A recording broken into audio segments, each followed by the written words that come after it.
I moved to New York seeking a fresh start. That's what I kept telling myself as the plane landed, as I hailed a cab, as the skyline swallowed me whole. It wasn't just a city, it was the city. The one people talked about in stories, in movies, in songs. The place where possibility was a living, breathing thing, buzzing down every avenue and alleyway. I wanted to disappear into that rhythm. I needed to leave behind everything that had worn me down. The heartbreak, the mistakes, the endless loop of days that felt the same.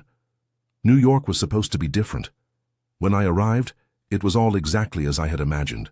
Noisy, chaotic, electric. People moved with a purpose, like they were all part of some massive machine. I liked that. It felt like motion, like change. Even if I didn't know anyone yet, I didn't feel lonely. There was something oddly comforting about being anonymous, in a place so alive.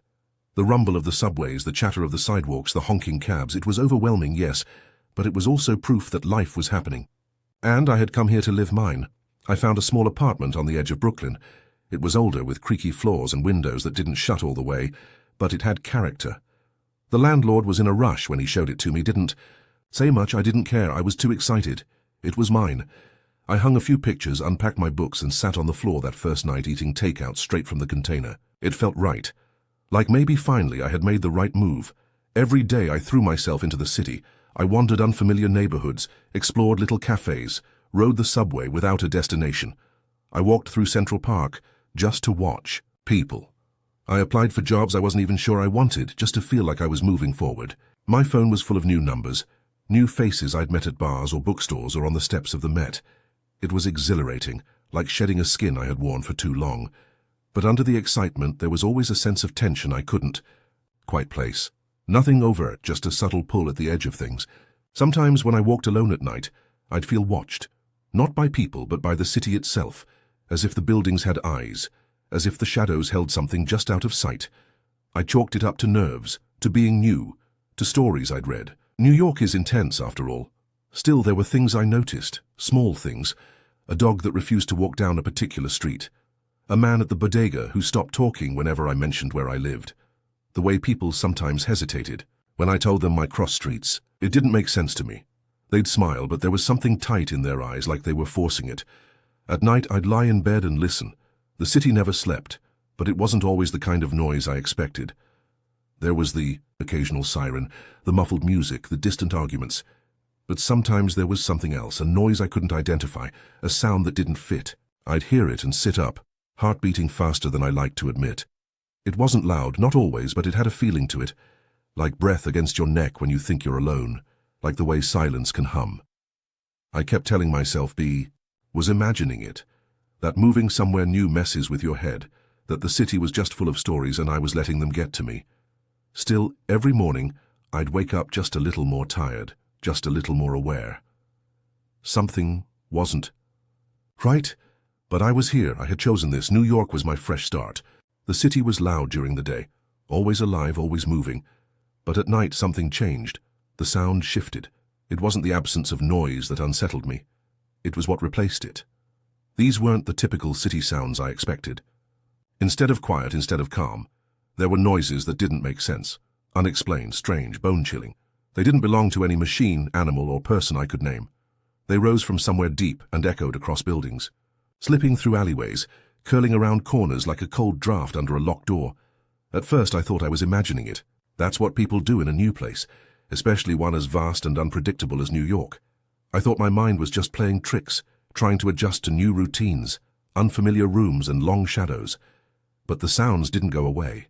They came back night after night, sometimes faint, other times louder, bolder. It started around midnight most often. A long, drawn-out moan that didn't quite sound human, not quite animal either. It would last a few seconds, then stop abruptly, leaving a silence that felt even heavier, like something was holding its breath. There were nights I stood by the window for an hour, trying to locate the source. I leaned out, listening. I never saw anything, just dark windows, quiet streets, the occasional flicker of a street lamp.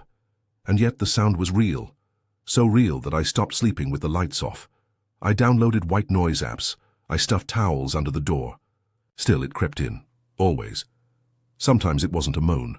Sometimes it was whispering. Not a voice I could understand, just a low, muttering sound. like someone speaking right outside my door, too fast and too quiet to make out. Other times it was a knock, soft, steady, rhythmic, always 3 times, never followed by anything else, just the knock. Once I opened the door the second I heard it, only to find nothing there, not even footsteps fading down the hallway, just air. Still. Cold. I started recording the sounds with my phone. I wanted proof. I thought maybe I could show someone, get an explanation, but the recordings never captured it the way I heard it. On playback, it was just static, the occasional click or scrape, nothing anyone would take seriously. They'd say it was the building settling, the pipes groaning, the wind getting caught between buildings. But I knew what I heard. There was intent in those sounds, a rhythm, a kind of presence. The strangest part was how other people reacted when I brought it up. My neighbors didn't want to talk about it. When I asked the woman in 3B if she ever heard anything strange at night, her face went stiff, and she shook her head a little too quickly. "City noises," she muttered. "You'll get used to it." Then she shut the door before I could say another word. The man across the hall acted like he didn't hear me at all. I asked twice. He just smiled awkwardly and kept walking. Even during the day, the echoes of the night lingered. I'd pass construction sites or subway vents and hear something underneath the normal clatter, something distant, something familiar in a way I didn't want it to be. It felt like the noises followed me, like they belonged to me now. Or I belonged to them. I couldn't tell anymore. Eventually, I stopped asking questions, not because I didn't want answers, but because I started to understand that no one would give them. Either they didn't know, or they were too afraid to say. Because those sounds, they weren't just random, they weren't just noise, they felt deliberate, and they were always there waiting for the night. The sounds weren't always loud, but they were always there. That was the strangest part. They didn't need to be deafening to make your skin crawl. They were quiet in the way a whisper in the dark can feel louder than a scream. The kind of sound that didn't just hit your ears. It reached inside you, tugged at something instinctual, something buried deep in your bones. It was that kind of chill, the kind that didn't fade with a sweater or a blanket, the kind that settled in and made itself at home. They would echo through the streets long after everything else had quieted down. You could hear the occasional taxi passing in the distance, a late-night dog barking, but underneath those normal city noises, there was something else, something that didn't move with traffic or follow any kind of pattern. It wasn't tied to the weather or time. It came when it wanted, stayed as long as it pleased, and left you wondering if it had ever really gone. The echoes bounced off buildings like they were made of glass, sliding down brick walls and seeping into open windows. There was one night in particular when I stood on my fire escape, hoping the cold air would help me sleep. It was around 2 a.m., the city unusually quiet. No sirens, no shouting from a late-night bar. Just silence. And then it began, slow at first, like the distant dragging of something heavy over pavement. The sound was too faint to locate, but too distinct to ignore. I froze, one hand gripping the railing. Sigh breath came out in clouds, but it wasn't the cold that made me shiver. The noise grew louder, but not closer. That was what made it so eerie. It felt like it surrounded me without ever moving. I wasn't the only one who noticed. Lights flicked on in other buildings. Curtains shifted. Somewhere a door slammed shut, but no one came outside. No one yelled to ask what was going on. The city that never sleeps stayed hidden behind locked doors and drawn blinds. I remember seeing a shadow move behind a window across the street. It paused for a long time, like it was listening too. Then it disappeared. Back in my apartment, the sound didn't fade. It changed. It became this high-pitched whine, like metal twisting, bending under pressure. I turned off all the lights, just listening, trying to figure out if it was coming from above or below. It felt like it was coming from everywhere and nowhere. I tried to drown it out with music, but it slipped through. I turned up the TV, let it play static, but even that couldn't mask it. The noise found me no matter what I did. I sat there for hours, wide-eyed, waiting for it to stop. When morning came, it was as if nothing had happened. People were out on the streets, walking dogs, getting coffee, heading to work like everything was normal. But I could see it in their faces, tired eyes, jittery hands, that half-second pause before anyone opened their mouth. No one said anything, but they knew. We all heard it. We all felt it. No one wanted to be the first to bring it up, like talking about it would make it real, more real than it already was. The worst part was knowing it would come again. It always did. Different sounds, different patterns, but the same feeling. That chill that clung to your skin, that pressure in your chest, the sense that something was out there, just beyond what you could see, moving through the city like it belonged here, like it always had. And when it passed by, it left a piece of itself behind, echoing, crawling, whispering through the streets. No one knew exactly where the sounds came from, and that uncertainty settled over the city like a fog. Everyone had their theories, but none of them ever held up. Some blamed the subway tunnels, century-old arteries stretching beneath the city, dark and forgotten in places where even maintenance crews refused to go. They said the noises were the groans of old infrastructure, steel shifting in the deep concrete sighing under the weight of millions. Others swore it was the steam vents, ancient pipes letting out pressure like dying breaths. But steam doesn't sound like whispering voices or dragging footsteps that stop when you hold your breath. There were whispers about the sewers too, not just rats and water but something else, something no one dared name. I once overheard a man at a laundromat talking about things he'd seen during his time working sanitation, hallways that weren't on any maps, strange symbols carved into brick, shadows moving in places where light should have never reached. He spoke quickly, eyes darting around like someone might be listening. The woman folding clothes next to me told him to shut up before he brought trouble. They both went quiet after that. Other stories were even harder to swallow. Rumors of abandoned buildings sealed off for decades, their upper floors wrapped in caution tape that no one ever removed. People said if you stood outside those places long enough, you'd hear the noises too, not from within, but from the air around them, as if the building itself were exhaling a memory. Some even said the buildings changed shape slightly at night, like they shifted, breathed, settled into something older than they looked. No one stuck around long enough to find out. The strangest theory I heard came from a street vendor in Midtown. I asked him half-jokingly if he ever noticed anything strange at night. He didn't laugh. He just looked at me and said, "They're not from here." When I asked what he meant, he said the city had layers, not just physical ones like the sewers and tunnels, but older ones underneath time. That sometimes, late at night, the layers thin out, and that's when things slip through. He wouldn't explain further, just went back to tending his cart like he hadn't said anything at all.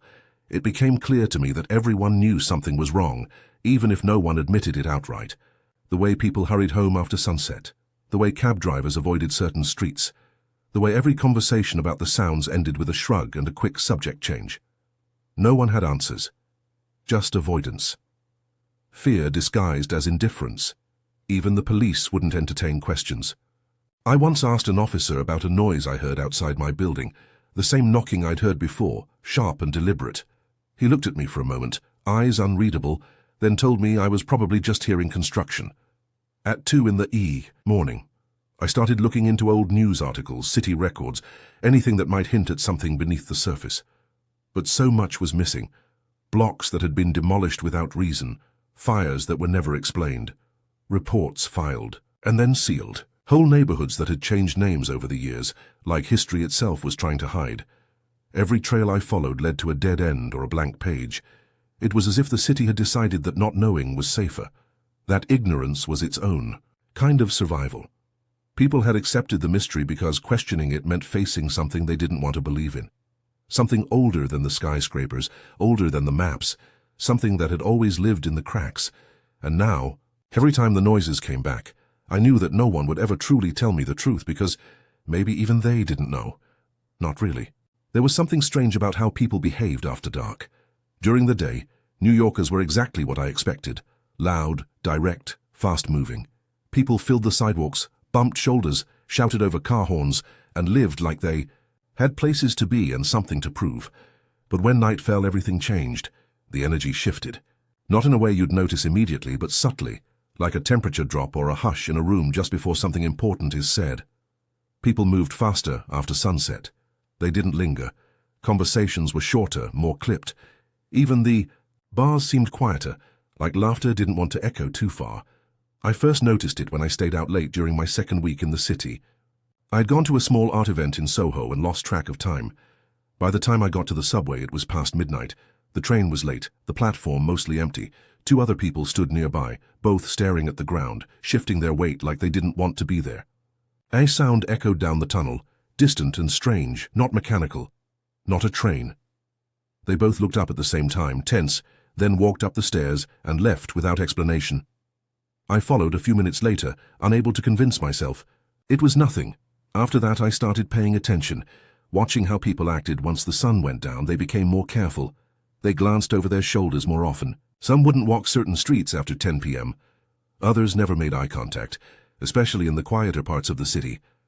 I saw a man stop dead at the corner of an alley, then turn around and walk an entire extra block to avoid it.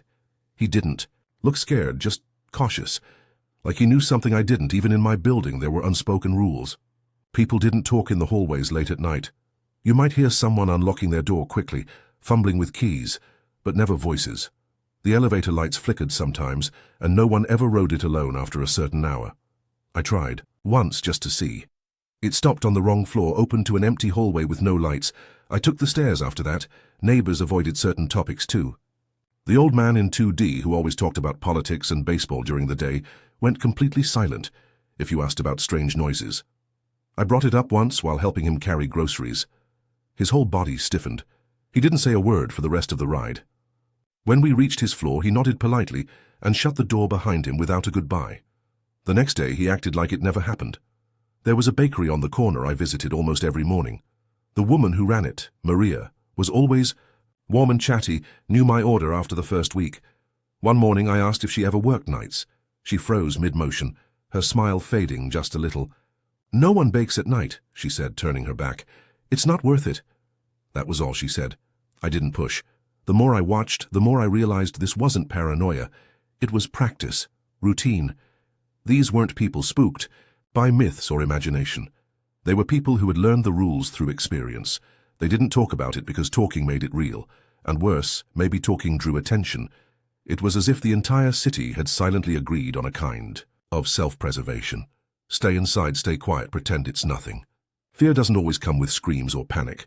Sometimes it's the quiet choices people make night after night, without needing to be told. The way lights turn off at the same time every evening. The way no one asks questions after hearing something strange. The way everyone walks just a little faster when the dark settles in. It didn't take long before I started to change too. At first I resisted it. I told myself I was imagining things, that I was letting the city get to me. But the more time passed, the more I found myself doing what everyone else did. I stopped, staying out late. I double-checked the locks on my windows and doors. I started glancing over my shoulder on quiet streets, even when I knew no one was behind me. It was subtle at first, like adapting to a new climate. You don't realize you're doing it until someone points it out, except no one ever did, because they were all doing the same. The fear didn't come all at once. It built itself slowly, piece by piece.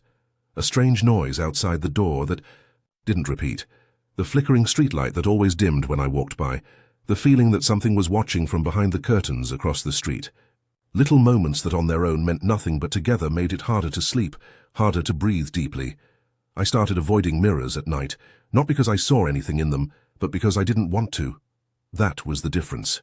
It wasn't about what was there. It was about what could be. I tried explaining it to a friend who lived in Brooklyn, someone I hadn't seen since moving. We met at a cafe during the day, bright and full of noise. I told her about the sounds, the way people acted, the feeling that the city changed at night. She laughed at first, then fell quiet when I didn't laugh back. "That's just New York," she said eventually, though her eyes flickered toward the window when a bus passed. "You get used to it." But I didn't want to get used to it. That was the part that scared me, the idea that the fear could become normal, that one day I'd hear the noises and feel nothing. I began keeping the lights on in every room after sundown, not just one or two, but all of them. It wasn't about seeing clearly, it was about keeping the dark away. I left the TV on with no sound, just to have motion in the background. I started keeping a flashlight by my bed even though the power never went out. I couldn't explain it. It was like I was waiting for something I couldn't name, not a person, not a creature, just a moment, a breaking point. A night when the quiet would become too much, even my dreams changed. They weren't nightmares in the traditional sense. I didn't see monsters or fall from buildings. I dreamt of standing in alleyways with no exits, of doors that wouldn't open, of walking endlessly through empty streets with the feeling that something was just around the corner, always one step behind me. I'd wake up sweating, heart racing, with no memory of what scared me, just the weight of it still pressing down on my chest. It reached a point where I stopped trusting my senses. I'd hear whispers and convince myself it was the wind. I'd see shadows and tell myself it was passing headlights, but deep down, I knew better. The city was full of things that didn't belong, not ghosts exactly, not demons, just presences. Something old, something quiet, something that had learned to live in the in-between spaces, between buildings, between walls, between dreams and waking. I started noticing places where the city seemed thinner, not physically, but spiritually. Intersections that made my skin crawl, corners where sound didn't echo right, apartments with too many locks, places where the air felt heavier, as if holding its breath. I knew I was becoming one of them, one of the people who didn't ask questions, who moved quickly and spoke softly, and kept the lights on just a little longer than necessary. Not because I understood what was happening, but because I didn't want to be the only one left unprepared when whatever was out there decided to show itself.